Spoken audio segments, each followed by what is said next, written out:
तो सबसे पहले आप सभी को नमस्कार, प्रणाम, पहला उम्मीद करती हूँ कि सभी ठीक होंगे और मैं भी एकदम बढ़िया हूँ। तो फिर से स्वागत है आप सभी का मेरे YouTube चैनल में देवभूमि उत्तराखंड के इन खूबसूरत से पहाड़ों के साथ। तो आज है हल्के बादलों के साथ गुनगुनी धूप और जो मौसम है ना, काफ़ी हल्का हल्का ठंडी हवाएं भी चल रही हैं।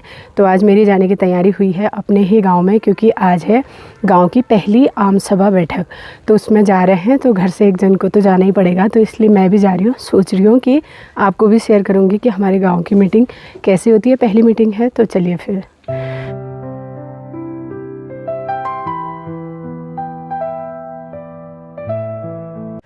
तो अभी मेरी तैयारी हो गई है गांव की बैठक में जाने के लिए और मैं जा रही हूँ पैदल पैदल। और आज थोड़ा सा ना काफ़ी ठंड सी महसूस हो रही है, मतलब ठंडी हवाएं चल रही हैं। तो पता नहीं बारिश भी कब आएगी, बारिश का इंतज़ार है अब तो, क्योंकि बहुत ही ज़्यादा ना सूखा होने लग गया अब गाँव में। हर चीज़ सूखा सूखा, पानी की दिक्कतें, खेतों में काम नहीं हो पा रहा है। तो चलते हैं अभी। और आज ऐसा लग रहा है क्या पता मौसम बन सकता है बारिश आने का। और जो हमारे गांव की आज बैठक होनी है ना, उसके लिए टेंट लग चुका है। तो टेंट लगा है सामने पे, देखिए। तो अभी बस एक दो जन वहाँ पे लोग दिखाई दे रहे हैं, बाकी शायद अभी आएंगे। तो ये रहा सामने गांव।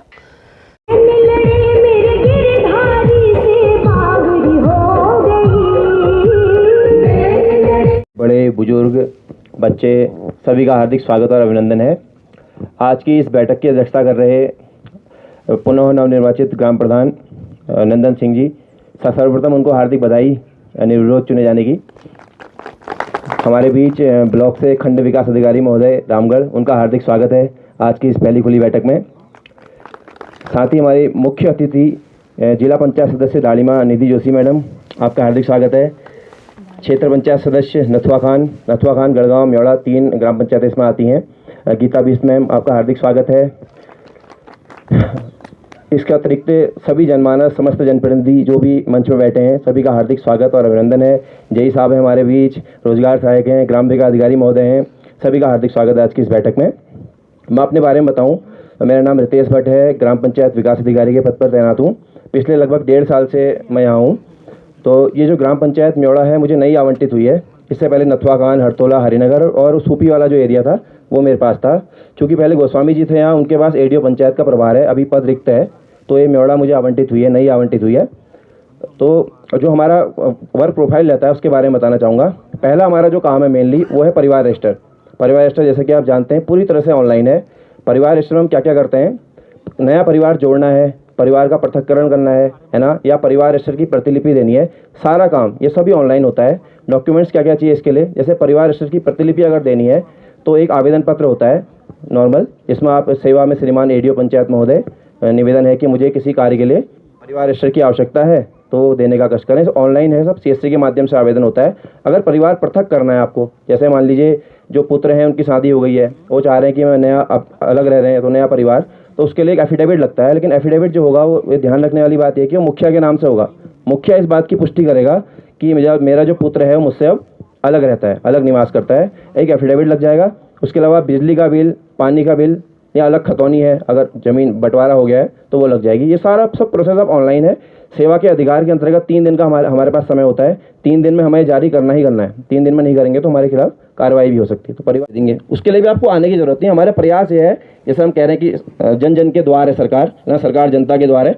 तो हमारा प्रयास है आपको कम से कम ब्लॉक आना पड़े, बहुत अगर जरूरत पड़े तभी आएँ आप, अधिकतर काम आपका बिना आए हो जाए। यही सरकार का शुरुआत से प्रयास रहा है। क्योंकि आप देखें चाहे पेंशन है वो भी ऑनलाइन हो गई है, परिवार रजिस्टर ऑनलाइन है ना, यूसीसी ऑनलाइन हो गया, विवाह का पंजीकरण जैसे बैनर लगाया आप देख सकते हैं। तो सारी प्रोसेस हमारी ऑनलाइन होती जा रही है। जो लोग जो हैं उनको घर में ही सारी सुविधाएं मिल जाएंगी, ये प्रयास है सरकार का। तो ये हमारा तीसरा काम है। इसके अलावा चौथा हमारा काम है यूसीसी का पंजीकरण करना, विवाह का पंजीकरण करना। जैसे आप ये बैनर देख रहे होंगे, इसमें लिखा भी है क्या क्या डॉक्यूमेंट्स चाहिए। तो इससे पहले क्या होता था, अगर आपको विवाह प्रमाण पत्र बनाना है ना, मैरिज सर्टिफिकेट, तो तहसील से बनता था। उसके लिए प्रक्रिया क्या होती थी, व्यक्ति वहाँ जाएगा और 2 गवाहों को लेके जाएगा गांव से अपने ना, है ना, 2 गवाहों को। अब प्रोसेस क्या है, आप सीएससी के माध्यम से सीधे आवेदन कर सकते हैं। म्योड़ा से ऑनलाइन चेक कर रहा था, कम है, थोड़ा बढ़ सकता है, 30 से 40 होंगे मेरे ख्याल से विवाहित यहाँ से 2010 के बाद ना 30-40 होते हैं गाँव में लगभग। तो कोशिश हमारी ये है कि हम 100% टारगेट को अचीव कर लें। 27 जनवरी 2025 को ये लागू हुआ था यूसीसी, है ना। तब से सरकार का प्रयास है कि ज़्यादा से ज़्यादा इसमें पंजीकरण हो। डॉक्यूमेंट्स क्या क्या हैं इसमें लिखा हुआ है क्लियरली, पति और पत्नी दोनों की एक फ़ोटो लगेगी, ठीक हो गया। पति पत्नी दोनों का आधार कार्ड फ़ोन नंबर से लिंक हो, पहले इसमें शादी का कार्ड की अनिवार्यता थी, वो भी सरकार ने समाप्त कर दी। ये बैनर देख रहे हैं, जैसे कि इसका नाम पहले आप इसको मनरेगा के नाम से जानते थे, अभी हाल ही में जो संसद द्वारा जो पारित अधिनियम है उसमें आप देखिए विकसित भारत रोजगार और आजीविका के लिए गारंटी मिशन, जिसे हम शॉर्ट में बोलते हैं VBG रामजी योजना। इसमें जो मुख्य जो बदलाव किए गए हैं वो है, जैसे आप पहले जानते थे एक वित्तीय वर्ष में आपको 100 दिन का रोजगार दिया जाता था, अब आपको एक वित्तीय वर्ष में 125 दिन का रोजगार दिया जाएगा। अब इसमें भी बहुत लोगों को ये कन्फ्यूजन होता है, जैसे 100 दिन हैं तो क्या एक व्यक्ति को 100 दिन दिया जाएगा? एक जॉब कार्ड में 100 दिन मिलता है आपको। जैसे आपके परिवार का एक जॉब कार्ड है, उसमें 4 लोग हैं, तो ऐसा नहीं होगा कि आपको टोटल 400 दिन हो जाएंगे। एक जॉब कार्ड में 100 दिन होते हैं और इसी तरह से आपको अब एक जॉब कार्ड में 125 दिन मिलेंगे। ये इसमें जो बदलाव किया गया। इसके अलावा इसमें बेरोजगारी भत्ते का अधिकार है, जो पहले भी था। इसमें आपको अगर आपके द्वारा काम की मांग की जाती है और आपको 14 दिन के भीतर अगर काम उपलब्ध नहीं कराया जाता है तो बेरोजगारी भत्ते के आप हकदार हो जाते हैं। इसके साथ ही इसमें जो समय पर मजदूरी भुगतान, जैसे अभी इसमें ये कोशिश की जा रही है कि जो भी आप इसमें काम कराते हैं इसका जो भुगतान है वो समय से हो पाए। इसमें कार्य की प्रमुख 4 श्रेणियों को डाला गया है, जैसे पहले भी था जल सुरक्षा और संवर्धन से जुड़े कार्य, क्योंकि जो मनरेगा है उसमें हमें सबसे जो प्राथमिकता देनी होती है वो जल संरक्षण और संवर्धन के जो कार्य होते हैं, तो 60% हम इसमें यही कामों को पहले प्राथमिकता देते हैं, जिसमें आपके जैसे चाल खाल हैं, खंतियाँ हैं, कच्चा तालाब है, इस टाइप से जो आपके भूमिगत जल को भी बढ़ावा देते हैं, जैसे रिचार्ज पिट है, तो इस टाइप के काम इसमें कराए जाते हैं। इसके साथ ही इसमें ग्रामीण अवसंरचना के कार्य, जैसे आपके सीसी मार्ग हैं, खड़ंजे हैं, तो ये आपको जो गाँव को जोड़ते हैं एक दूसरे से, तो वो चीज़ें आपको इसमें देखने को मिलती हैं।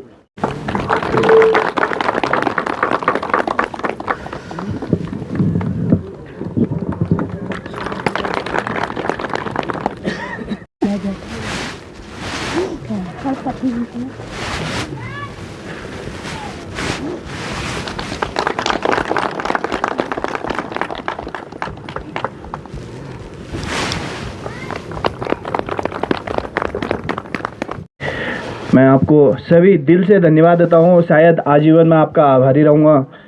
हमने पिछली बारी 5 साल में शायद मैंने ये करके दिखाया कि मुझे दोबारा यहाँ पे मुझे प्रधान आप लोगों ने चुना है। ब्लॉक में शायद हमने बहुत सारी चीज़ें ऐसी थी जो हम यहाँ पे हमने धरातल पर उतारी हैं, और मैं कभी भी हमने खुली पंचायत की बैठक करी है, उसमें मैंने कभी भी कुछ भी बोला होगा तो स्पष्ट और साफ बोला होगा।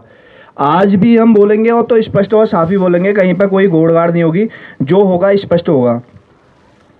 हमने पिछली बारी 1 आध साल से हमारे वहाँ काम नहीं हो रहे हैं, कभी आचार संहिता लग जाती है, कभी कुछ हो जाता है, कभी कुछ हो जाता है, तो काम नहीं हो पाए हैं। तो जिसकी डिटेल मेरे पास और भी है, जो हमारे पास है, जितने हमने कर दिए, उसके बावजूद भी जो मेरे पास पैसा है मैं उसकी डिटेल देता हूँ आपको। और इसमें पिछले 5 साल में जो हमें यहाँ पे इतने सारी योजनाएं मिली, मैं आपको एक डिटेल बताता हूँ कि क्या क्या हमारे पास अभी भी है। और मैं एक आग्रह अपने BDO सर से भी करूँगा। सर्वप्रथम मैं अपनी गांव की योजनाएं बताता हूँ, जो मेरे पास अभी पैसा बचा हुआ है, जो हमने कुछ पंचायत का होगा, कुछ कहीं से करा होगा, कुछ कैसे ही करा। हमने अपने मंदिर में किचन के लिए पैसा रखा हुआ था, 2-3 साल हो गए हैं, तो पेंडिंग है, तो काम नहीं हो पाए हैं, तो उसके लिए मेरे पास अभी 83,000 रुपये है।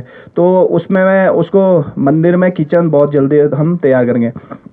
उसके बाद हमने अपने मंदिर के लिए टीन सेट के लिए हमारे पास पैसा हमें पहले की कार्य योजना में हमारे प्रमुख जी द्वारा दिया गया है। 1,31,000 रुपये हमारे मंदिर में और आएगा, जो हमारे पास कार्य योजना पास हो चुकी है। और न्योड़ा गांव की समस्त जनतागण, मैं सभी का हार्दिक स्वागत व अभिनंदन करती हूं। सर्वप्रथम मैं यहां पे आप सभी का आभार प्रकट करना चाहती हूं, जिन्होंने मुझे अवसर दिया यहां पे आने का और अपने सामने मेरे विचारों को रखने का। उसके लिए मैं आपकी अत्यंत आभारी हूं। जैसा कि अभी सभी लोगों ने आप लोगों को बताया कि ये जो खुली बैठक है, तो खुली बैठक का जो मुख्य उद्देश्य यही होता है कि यहाँ पे अधिकारी लोग सिर्फ समस्याएं सुनते हैं, जनता अपनी व्यक्तिगत रूप से अपनी जो भी समस्याएं हैं उनको हमारे सामने रखते हैं और हम उनको यहाँ से डायरेक्ट जो भी आगे को विभाग है वहाँ तक पहुँचा सकते हैं। यह एक अवसर आज के लोगों को मिलता है कि वो अपनी बातों को रख सकें। तो मैं भी यही कहना चाहूँगी कि अगर आपके पास कोई भी समस्या है, और सबसे बड़ी चीज़ ये है कि जैसे हमारे ग्राम पंचायत अधिकारी जी ने बड़े अच्छे से बताया था कि हमारा बजट किस प्रकार आता है और हम किस किस विभाग में काम करते हैं, तो जिला पंचायत का भी ऐसा ही होता है। यहाँ भी हम 19 मुख्य कार्य होते हैं जिन पे ध्यान देते हैं, जैसे शिक्षा, स्वास्थ्य, कृषि और जो हमारी फसलें हैं, इससे इसी प्रकार से अन्य चीज़ों पे ध्यान देते हैं। लेकिन हमारा जो काम है, जैसे ग्राम प्रधान और क्षेत्र पंचायत क्या करते हैं, व्यक्तिगत रूप से कार्य को देखते हैं, जैसे किसी एक के लिए, लेकिन हमारा कार्य है सार्वजनिक रूप से देखना। पूरे संपूर्ण अगर गांव में कोई चीज़ की परेशानी है तो आप उसके बारे में हमें बोल सकते हैं और उसका हम निदान करने का पूरा प्रयास करेंगे। पकड़ा। हाँ ठीक है, बाकी सब सहमत हैं, सब खुश हैं, देखो कोई किसी का कोई भेदभाव नहीं, कुछ नहीं। ठीक है तो भैया एक एक उठाओ। ये उपग्राम प्रधान का चुनाव हो रहा है। भाभी देखो, एक नया एक हमने वो कर रखा कि उप प्रधान को सबको सर्वमान्य होगा। हाँ जो खोलोगे भैया, दिखाओ दिखाओ कौन। अरे वाह, बधाई हो। देखो ऐसा होता है, सही बात है। नहीं किसी को कोई आपत्ति नहीं हुई, ये निष्पक्ष था, है ना? सही बात है। उनकी किस्मत का था और आपको बहुत बहुत बधाई। ये लो, बधाई हो, बढ़िया। अब किसी को शिकायत नहीं है, सही है। किसी को कोई शिकायत नहीं है, 4 के 4 लोग थे। बढ़िया। तो हमारे ग्राम पंचायत की बैठक भी हो गई है, तो आज मुझे भी मौका मिला खुली बैठक में जाने का। लेकिन आज तो सारी कार्य योजना बनी थी और साथ में जितने हमारे नवनिर्वाचित ग्राम प्रधान, बीडीसी, जिला पंचायत सदस्य और गांव के मतलब जो ब्लॉक के ब्लॉक प्रमुख होते हैं, वीडियो और ग्राम पंचायत अधिकारी और ग्राम पंचायत विकास अधिकारी, उन लोगों के साथ ही आज पूरा दिन मतलब उन्होंने अपनी जो सरकार की योजनाएं हैं वो बताई। उसके बाद बैठक भी ख़त्म हो गई। उसके बाद उप ग्राम प्रधान का चुनाव हुआ, वो मैंने आपको दिखाया कि पर्ची सिस्टम किया, क्योंकि लोगों को होता है ना कि मुझे बनाओ, तो उसमें फिर लास्ट ये रहा कि पर्ची सिस्टम से सबसे बढ़िया चुनाव हुआ। तो ग्राम प्रधान भी बन गए। उसके बाद मैं प्राची के लिए इतनी सारी किताबें, बुक्स लेके आ गई हूँ, क्योंकि गाँव में थी तो ये थोड़ा पढ़ने के काम आ जाएंगी। तो इनको लेके अभी जस्ट आई हूँ, तो अभी पानी वगैरह पीते हैं।